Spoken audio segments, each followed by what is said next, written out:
ए बंदे, मुसीबत के दिन यूं ही गुजर जाएंगे। जो आज तुझे देखकर हंसते हैं वो कल तुझे देखते रह जाएंगे। छोड़ दे सब ख्वाहिशें कुछ अलग करने के वास्ते। छोड़ दे सब ख्वाहिशें कुछ अलग करने के वास्ते, क्योंकि राम ने भी खोया बहुत कुछ श्री राम बनने के वास्ते। डियर फ्रेंड्स, मेरा नाम मोनिंदर संधू, डिस्ट्रिक्ट शिमला के बहुत ही खूबसूरत गांव कोटगढ़ का रहने वाला हूं। अगर बात करूं प्रोफेशन की तो सेफ शॉप और सिर्फ सेफ शॉप करता हूं। पिछले 28 महीनों से इस खूबसूरत इंडस्ट्री को सीख रहा हूं। जो मेरे गुरुओं ने मुझे सिखाया वही अपनी टीम को सिखाने की कोशिश कर रहा हूं। सीखते और सिखाते इन 28 महीनों का जो रिजल्ट है वो आज आप सब लोगों के सामने है। हिमाचल की पहली लेडी डायमंड। तो क्या सुनना चाहोगे?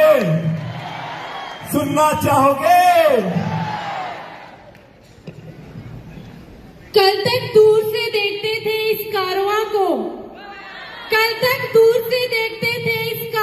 को, आज इसका हिस्सा हो गए।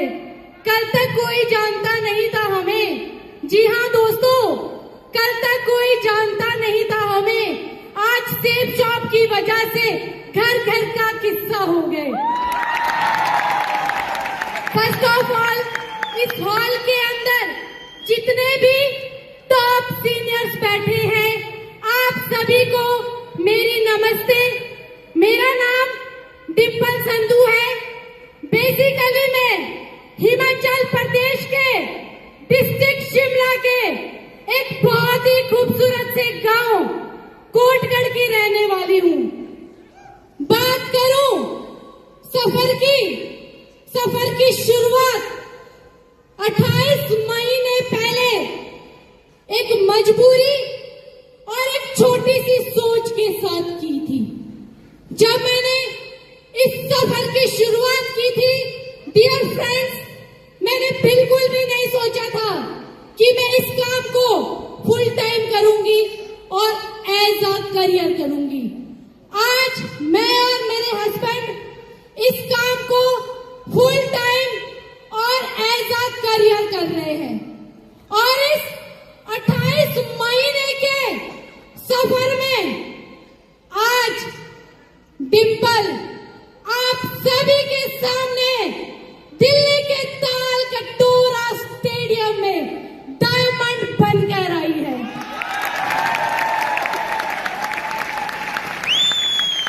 इसके लिए मैं धन्यवाद करना चाहूंगी उस परम पिता परमेश्वर का, जिनके आशीर्वाद से आज यहाँ खड़ी आप सभी के सामने बोल पा रही हूँ।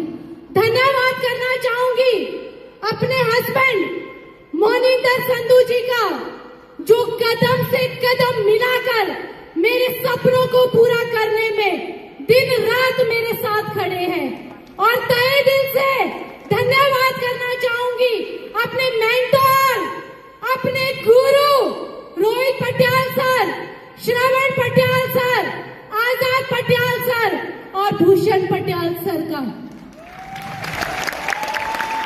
दोस्तों, इस सफर में आने से पहले, इस बिजनेस में आने से पहले मेरी लाइफ बिल्कुल यू टर्न हो गई थी।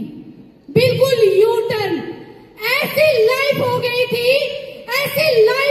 थी, आगे कुआं था, पीछे खाई थी, सब कुछ खत्म हो गया था।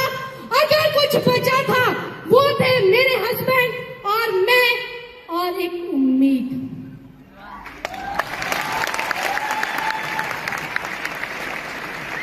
और आज उसी उम्मीद के सहारे मैं यहाँ पहुंची।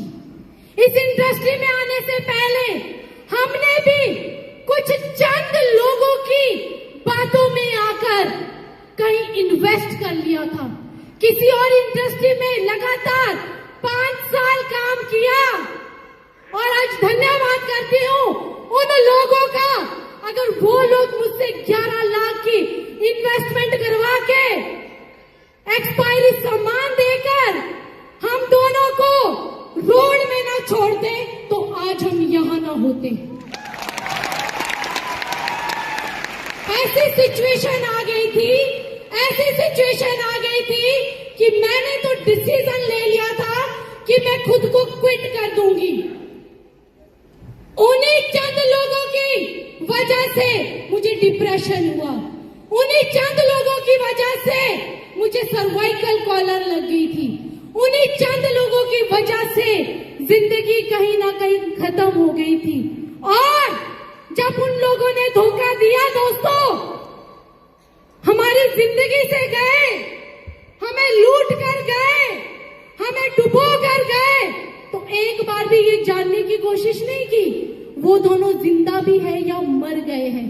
लेकिन दोस्तों, मैं धन्यवाद करती हूं उस परमपिता परमेश्वर का जिन्होंने मेरे अंदर एक सोच का निर्माण किया। ऐसी सोच, जिस सोच ने ये सोचा क्यों ना रोहित पटियाल सर से बात की जाए। और मैंने सर से बात की, सर ने मुझे सेब शॉप के बारे में बताया। मुझे प्रोडक्ट समझ नहीं आया, मुझे प्लान भी समझ नहीं आया था। मुझे अगर कुछ समझ आया था, वो समझ आया था पैसा। मुझे पैसा चाहिए था, मेरे ऊपर 11 लाख का कर्जा था, इसलिए मैं इस बिजनेस में आई थी। मम्मी पापा को नहीं बोल पाई, सास ससुर को नहीं बोल पाई, फैमिली बैकग्राउंड तो बहुत अच्छा था, लेकिन हम दोनों ने कुछ लोगों की बातों में आकर अपना ये हाल कर दिया था कि 10 रुपए भी हम जेबों में टटोल टटोल कर ढूंढते थे। ये सच है, ये झूठ नहीं है, ये सच है। लेकिन धन्यवाद करूंगी सेब शॉप इंडस्ट्री का, जिन्होंने आज मुझे यहां पर लाकर खड़ा कर दिया। अगर मैं कहीं और जाती, किसी और इंडस्ट्री को चुनती दोस्तों, तो मैं यहां नहीं पहुंचती, कोई भी यहां नहीं पहुंचता। ये पावर है सेब शॉप की, ये पावर है प्रोडक्ट की। लगातार 28 महीने एक ही प्रोडक्ट पर काम किया, डिजिटल भगवत गीता। और आज डिजिटल भगवत गीता को हम 11,000 प्लस घर तक पहुंचा चुके हैं। ये प्रोडक्ट की पावर है, ये सपनों की पावर है। अरे सपनों में जान है, जान, और सपनों में जान होनी चाहिए, कुछ करने की लगन होनी चाहिए। मुझे तो समझ नहीं आता, लोग कहते कहां जाएं, किसके पास जाएं, और इधर तो हॉट लिस्ट खत्म, रिश्तेदार खत्म, परिवार खत्म, कोई सुनने को तैयार नहीं था हम दोनों को। लेकिन हमें यकीन था कि हम कर सकते हैं, हमें करना भी था। मैं एक चीज कहूंगी, अगर आप डायमंड बनना चाहते हैं, आप अपने कर्जे उतारना चाहते हैं, आप बड़ी गाड़ी लेना चाहते हैं, बड़ा घर बनाना चाहते हैं, तो आप कर सकते हो। तो आपको कभी भी कोई भी प्रॉब्लम नजर नहीं आएगी। मुझे कोई प्रॉब्लम नजर नहीं आई, मेरे सामने कभी प्रॉब्लम नहीं थी, आज भी नहीं है। मेरे सामने तब भी मेरे सपने थे, आज भी मेरे सपने हैं। कहते हैं ना दोस्तों, कहते हैं ना, एक आदमी की कामयाबी के पीछे एक औरत का हाथ होता है। यस, ये सच है। लेकिन एक औरत की कामयाबी के पीछे एक आदमी का हाथ होता है, ये उससे भी बड़ा सच है। आज यहाँ पर पहुंच पाई हूं तो अपने पति के